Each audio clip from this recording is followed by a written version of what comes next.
Baik, Assalamualaikum warahmatullahi wabarakatuh. Shalom, Om Swastiastu, Namo Buddhaya, Tabiun. Kepada yang terhormat, Bapak Igit Sabda Ilman, Eskom MCS, selaku dosen pengampu mata kuliah Analisis Desain Sistem Informasi.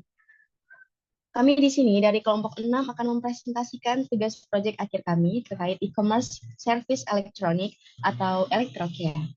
Sebelumnya kami akan memperkenalkan anggota dari kelompok kami, yakni ada Rasti Wijayanti, Dwi Nadia Puspita, Aulia Salsabila, Syifa Atika Rifda, Salma Salsabila Chandra, dan Melsi Leviana. Baik, kita langsung saja masuk ke pembahasan materi kepada rekan saya. Time is yours. Baik, di sini saya akan menjelaskan mengenai latar belakang tentang Electrocare. Nah, jadi kemudahan mengakses teknologi itu telah mengubah cara kita berbelanja dan mengakses layanan, termasuk berbelanja secara online dan memesan berbagai kebutuhan melalui perangkat elektronik seperti smartphone. Namun, peningkatan penggunaan perangkat elektronik juga menyebabkan meningkatnya kebutuhan akan layanan perbaikan elektronik. Survei menunjukkan 74,2% responden pernah mengalami masalah dengan perangkat elektronik dan 71% dari mereka itu mencari jasa servis profesional. 61,3% responden merasa kesulitan menemukan layanan yang mudah diakses. Nah, oleh karena itu, dibutuhkan sebuah platform seperti e-commerce Electrocare yang dapat mempertemukan penyedia jasa servis elektronik dengan pelanggan untuk mempermudah proses pencarian dan pemesanan layanan perbaikan. Next slide. Nah, adapun tujuan dari Electrocare, yang pertama itu adalah mengusulkan solusi inovatif dalam bentuk platform e-commerce Electrocare untuk memenuhi kebutuhan tersebut dengan lebih baik, efisien, dan efektif. Kemudian, mendeskripsikan rancangan sistem informasi secara komprehensif termasuk arsitektur, fitur, dan fungsi yang akan dimiliki oleh platform Electrocare.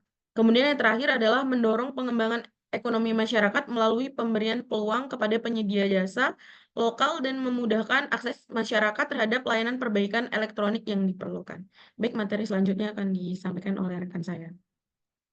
Baik, yang selanjutnya yaitu ada analisis pitches. Analisis pitches itu terdiri dari performance, information, economic control, efficiency, dan service. Baik, yang pertama ada kelemahan pada sistem manual dan sistem komputerisasi yang diajukan yaitu Electrocare. Nah, performance itu kelemahannya pada sistem manual atau pada sistem jasa servis yang manual itu dalam sistem manual waktu yang dibutuhkan untuk menghubungi penyedia jasa, mendapatkan konfirmasi dan menunggu servis itu seringkali lebih lama dan menjadi tantangan tersendiri. Sedangkan jika kita menggunakan Electrocare, maka sistem online-nya memungkinkan respon yang cepat terhadap permintaan layanan dan termasuk konfirmasi dan penjadwalan servisnya. Kemudian pada aspek informasi, di sistem manual itu informasi mengenai jasa, harga dan ulasan pelanggan atau review itu seringkali tidak tersedia secara transparan dan mudah diakses dan sulit diakses. Sedangkan jika sistem komputerisasi yang kita ajukan itu informasinya mengenai layanan, harga dan ulasan pelanggan itu tersedia secara transparan dan mudah diakses melalui website sehingga orang-orang yang menggunakan jasa servis akan lebih mudah dan lebih dapat mendapatkan kepercayaan. Sedangkan yang ekonomik itu sistem manual seringkali memerlukan lebih banyak tenaga kerja dan biaya yang operasional seperti biaya telepon dan transportasi. Sedangkan jika menggunakan Electrocare, sistem online itu mengurangi kebutuhan tenaga kerja manual dan biaya operasional lainnya seperti biaya telepon dan biaya transportasi. Sedangkan untuk aspek kontrol, sistem manual itu data pelanggan dan transaksi seringkali dicatat itu secara manual dan beresiko untuk hilang atau disalahgunakan. Sedangkan jika kita menggunakan sistem baru yaitu Electrocare, sistem online itu memudahkan pemantauan kualitas layanan dan kinerja teknisi melalui data yang tercatat secara otomatis. Sedangkan efisiensi itu mengacu pada jika sistem manual itu tidak ada sistem otomatis untuk mengelola untuk mengelola tugas-tugas rutin yang meningkatkan resiko kesalahan manusia dan keterlambatan. Sedangkan jika sistem baru itu integrasi dengan teknologi lain seperti sistem pembayaran online dan aplikasi pelayakan dan memudahkan proses dalam layanan. Jika di sedangkan dalam aspek servis, jika aspek servis itu layanan manual itu sering terbatas pada jam kerja tertentu sehingga tidak fleksibel untuk kebutuhan yang mendesak. Sedangkan sistem yang baru itu sistem online dapat menyediakan layanan pelanggan yang bisa kapan aja dan meningkatkan fleksibilitas bagi pelanggan yang membutuhkan layanan di luar jam kerja biasa. Baik, selanjutnya yaitu akan disampaikan oleh rekan saya. Baik, selanjutnya saya akan menjelaskan analisis SWOT. Yang pertama saya akan menjelaskan strength-nya dulu. Strength-nya dari Electrocare yaitu adalah Electrocare dapat menjangkau pasar global dengan mudah, memungkinkan perusahaan untuk mengembangkan bisnis di berbagai wilayah. Kedua, transaksi elektronik memungkinkan pelanggan untuk melakukan pembelian secara online, menghemat waktu, dan meningkatkan efisiensi. Ketiga, Electrocare dapat beroperasi 24/7, memungkinkan pelanggan untuk melakukan pembelian kapan saja dan di mana saja. Untuk opportunity-nya atau peluangnya yaitu satu, permintaan produk elektronik terus meningkat, memungkinkan Electrocare untuk meningkatkan pangsa pasar. Kedua, meningkatnya kebiasaan belanja online memungkinkan Electrocare untuk meningkatkan penjualan. Ketiga, pengembangan teknologi baru seperti augmented reality atau AR dan virtual reality atau VR dapat memungkinkan Electrocare untuk meningkatkan pengalaman pelanggan dan meningkatkan penjualan. Strategi antara strength dan opportunity-nya itu yaitu satu, manfaatkan kemampuan untuk menjangkau pasar global dengan meluncurkan kampanye pemasaran yang menargetkan wilayah-wilayah dengan permintaan produk elektronik yang tinggi. Gunakan analitik pasar untuk mengidentifikasi daerah yang paling potensial untuk ekspansi dan sesuaikan penawaran produk dengan kebutuhan dan preferensi lokal.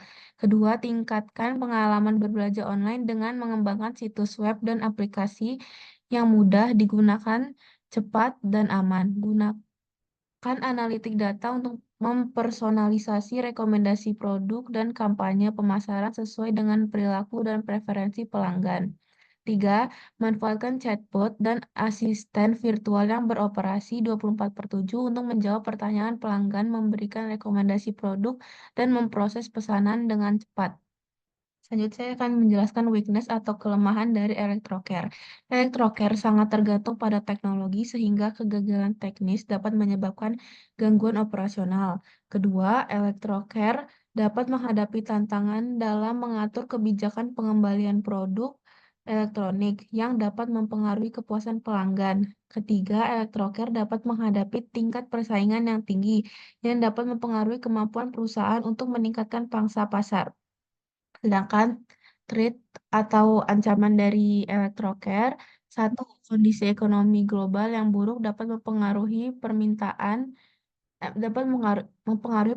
produk elektronik, mengurangi penjualan Electrocare. Kedua, ancaman keamanan online dapat mempengaruhi keamanan data pelanggan dan mengurangi kepercayaan pelanggan.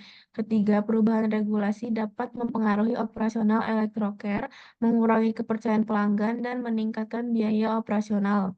Strategi antara strength dan threat adalah satu, fokus pada diversifikasi geografis dengan masuk ke pasar-pasar yang lebih stabil secara ekonomi atau yang masih menunjukkan pertumbuhan positif meskipun dalam kondisi ekonomi global yang buruk. Ini dapat membantu mengurangi risiko penurunan penjualan di wilayah yang terdampak parah oleh krisis ekonomi. Kedua, investasikan dalam teknologi keamanan cyber yang canggih untuk melindungi data pelanggan dan transaksi online. Ini termasuk enkripsi data, autentifikasi multifaktor, dan sistem deteksi ancaman yang proaktif. Ketiga, tetap up to date dengan perubahan regulasi di berbagai wilayah operasi dengan menjalin hubungan yang baik dengan konsultan hukum dan ahli regulasi. Pastikan perusahaan selalu mematuhi peraturan terbaru untuk menghindari sanksi dan menjaga reputasi. Strategi antara weakness dan opportunity. 1. Investasikan dalam infrastruktur teknologi yang memiliki redundansi dan sistem cadangan untuk meminimalkan risiko kegagalan teknis. Kedua, rancang kebijakan pengembalian yang jelas, fleksibel, dan ramah pelanggan untuk meningkatkan kepuasan pelanggan. Ketiga, manfaatkan teknologi baru seperti AR dan VR untuk menciptakan pengalaman belanja yang unik dan menarik bagi pelanggan. Terakhir, strategi antara weakness dan trade yaitu 1. Investasikan dalam infrastruktur teknologi yang lebih andal dan memiliki sistem cadangan untuk mengurangi risiko kegagalan operasional. Kedua, buat kebijakan pengembalian yang lebih jelas, mudah dipahami, dan pelanggan merasa aman dengan prosesnya. Ketiga, tingkatkan layanan pelanggan dan ciptakan proposisi nilai yang unik untuk membedakan Electrocare dari pesaing lainnya. Selanjutnya akan dijelaskan oleh rekan saya. Oke, di sini terdapat analisis faktor internal dan eksternal menggunakan IFAS dan EFAS. Sebelumnya saya akan jelaskan terlebih dahulu. Dalam konteks perencanaan strategis, analisis faktor internal dan eksternal adalah proses yang digunakan untuk mengidentifikasi dan mengevaluasi elemen-elemen dalam lingkungan internal dan eksternal yang dapat mempengaruhi kinerja dan keberhasilan organisasi. Analisis ini membantu organisasi memahami kondisi saat ini dan mengembangkan strategi yang sesuai. Nah, maka dari itu, untuk memudahkan analisis ini, kita akan menggunakan alat utamanya yakni IFAS atau Internal Factor Analysis Summary dan EFAS atau External Factor Analysis Summary. Kedua alat ini membantu dalam menyusun informasi menjadi format yang lebih terstruktur dan mudah untuk dipahami. Tadi telah dijelaskan oleh Shiva, akan saya sebutkan lagi, yakni terdapat faktor strategi internal berupa strength, yaitu global market access, time saving, no time constraints, cost effective, dan flexible target market segmentation. Kemudian weakness terdapat defense on technology, return policy challenges, and high competition. Dari hasil analisis pada tabel yang kita lihat, tersebutkan bahwa faktor strength mempunyai total nilai skor sebesar 3,1, sedangkan weakness mempunyai total skor sebesar 0,56. Seperti halnya pada IFAS, pada faktor-faktor strategis internal eksternal EFAS, dilakukan juga identifikasi yang hasilnya terdapat pada tabel 2. Next slide, please.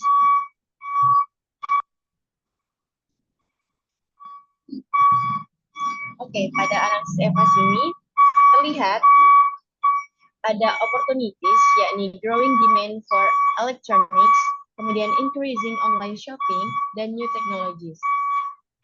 Bagian trade terdapat global economic downturn, kemudian cyber security threats, dan regulatory changes. Pada tabel ini terlihat bahwa faktor-faktor opportunity bernilai sebesar 2,16 dan faktor trade sebesar 0,9. Selanjutnya, total skor dari masing-masing faktor dapat dirinci sebagai berikut, yakni strength sebesar 3,1, weakness sebesar 0,56, opportunity sebesar 2,16, dan trade sebesar 0,9. Maka dapat disimpulkan bahwa nilai selisih antara strength di atas nilai weakness, yakni sebesar 2,53, dan nilai opportunity di atas nilai trade yang mempunyai nilai selisih sebesar 1,26. Berdasarkan hasil identifikasi faktor-faktor tersebut, maka dapat digambarkan dalam diagram SWOT yang dijabarkan pada next slide, please. Oke, di sini terlihat ya bahwa hasil analisis menggunakan diagram Cartesius menunjukkan perusahaan ini di titik kuadran 1. Dalam kuadran ini berarti bahwa data yang telah dianalisis memiliki hasil kekuatan dan peluang yang baik. Oke. Materi selanjutnya akan disampaikan oleh rekan saya.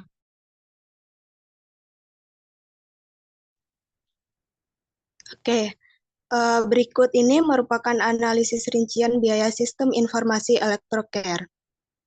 Yang pertama, tabel asumsi manfaat wujud terdiri dari biaya operasional sebelum dan sesudah adanya sistem informasi Electrocare dengan perincian biaya transportasi, biaya listrik, gaji pegawai 2 orang, dan biaya lain-lain dengan total 3,2 juta dan sesudah sistem informasi dibuat terdapat penghematan biaya sebesar 2,2 juta. Kemudian terdapat tabel perincian penggunaan biaya yang diasumsikan selama 3 tahun. Penggunaan sistem informasi terdiri dari biaya pengembangan sistem dengan total biaya 23.050.000. Lalu terdapat manfaat wujud selama 3 tahun dengan masing-masing perkiraan nominal sebesar 6 juta, 6,8 juta, dan 7,8 juta. Dan terdapat manfaat tidak wujud seperti yang terlihat pada tabel. Dan untuk total manfaat selama 3 tahun dengan masing-masing perkiraan sebesar 7 juta, 8 juta, dan 9,1 juta. Next slide. Untuk analisis payback period, didapat perhitungan untuk sisa biaya sistem tahun kedua sebesar 7.650.000 yang diperoleh dengan menghitung selisih biaya dikurangi dengan manfaat wujud pada tahun pertama dan tahun kedua. Selanjutnya, sisa biaya tadi dibagi dengan selisih total biaya dan total manfaat pada tahun ketiga sebesar 8,8 juta. Kemudian didapat bahwa payback period diperoleh pada tahun ketiga lebih 10 bulan. Selanjutnya akan disampaikan oleh rekan saya.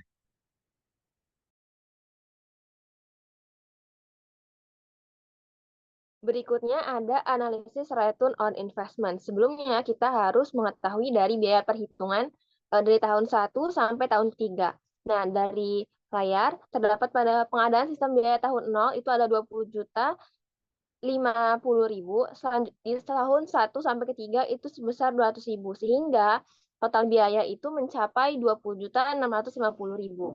Nah, total keuntungan yang kita dapat dari sistem ini pada tahun pertama sebesar 6.450.000, tahun kedua 7 juta, dan tahun ketiga 7.600.000. Sehingga total manfaatnya mencapai 21.050.000.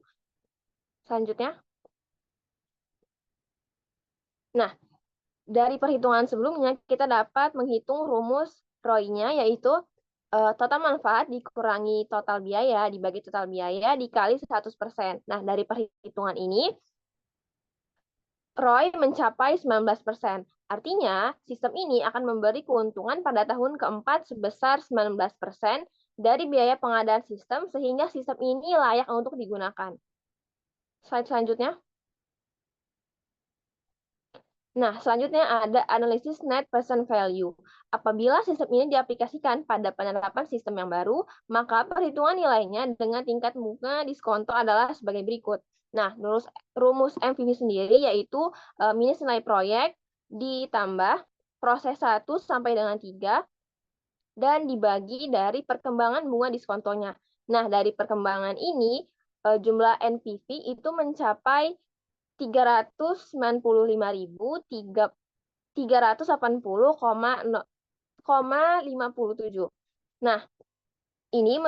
Nah, dari hasil perhitungan di atas dapat disimpulkan bahwa jumlah keuntungan pada tahun keempat ini apabila sistem diterapkan adalah 392.380,057 yang artinya NPV lebih besar dari 0. Maka sistem ini sudah layak untuk digunakan. Materi selanjutnya akan dijelaskan oleh rekan saya. Baik, yang selanjutnya yaitu use case diagram. Jadi use case diagram di sini merupakan penjelasan antara hubungan aktor dengan use case. Nah, use case di sini, aktor di sini yaitu ada user, yaitu pengguna website Electrocare, seller, ekspedisi, dan pembayaran. Nah, hubungannya yaitu user dapat melihat produk, mendaftar login, memilih produk, melakukan check out, dan menerima barang. Sedangkan user juga dapat memilih metode pembayaran COD atau bayar online. Sedangkan seller itu menerima informasi pesanan, mengirimkan barang, menerima pesanan, dan mengkonfirmasi barang diterima, dan menerima pembayaran. Ekspedisi itu mengirimkan barang dari seller ke pengguna, dan pembayaran memproses pembayaran dari user ke seller. Baik, itu saja yang dapat disampaikan. Saya kembalikan ke moderator. Baik, itulah presentasi dari kelompok 6 terkait electrocare. Mudah-mudahan kita bisa mendapatkan insight-nya dan thank you for your attention. Kami akhiri. Wabillahi taufiq wal hidayah. Wassalamualaikum warahmatullahi wabarakatuh.